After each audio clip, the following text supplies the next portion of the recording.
हमारे साथ है कांग्रेस के वरिष्ठ नेता पवन खेड़ा जी। आइए जानते हैं उनसे। सर, आपने ये कहा है कि आरएसएस भी पहले से ही यूएसएड से पैसा लेती रही है, ये आरोप।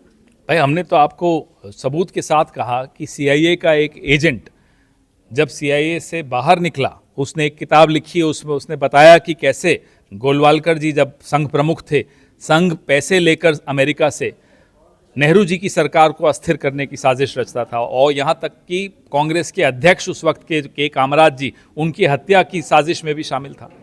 आपने श्वेत पत्र की भी मांग की है इसमें? हमने बिल्कुल मांग की है। अगर आपको पता ही लगाना है कि किसने कितना पैसा कब लिया, क्यों लिया, लाइए पिछले 70-80 साल का श्वेत पत्र और हम भी आपको बताते हैं। फिर राहुल गांधी जी ने कहा था कि मायावती बी टीम की तरह काम कर रही है। उस पर केशव प्रसाद मौर्य ने कहा कि सपा बसपा कांग्रेस सब एक हैं। देखिए, हम एक राष्ट्रीय पार्टी हैं, हमारी जिम्मेदारी हम समझते हैं, हम सबको साथ लेकर चलने की प्रयास भी करते हैं, लेकिन उन प्रयासों में कभी सफल होते हैं, कभी विफल होते हैं।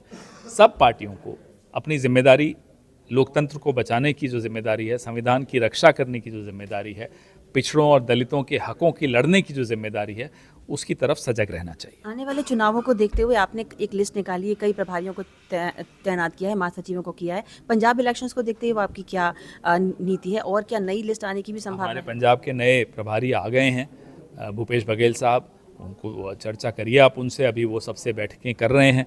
हम पूरे ज़ोर शोर से पंजाब में ना केवल लड़ेंगे, हम जीतेंगे। बहुत शुक्रिया हमसे बात करने के लिए। तो ये थे पवन खेड़ा जी, दृष्टि गुप्ता, इंडिया डेली, दिल्ली।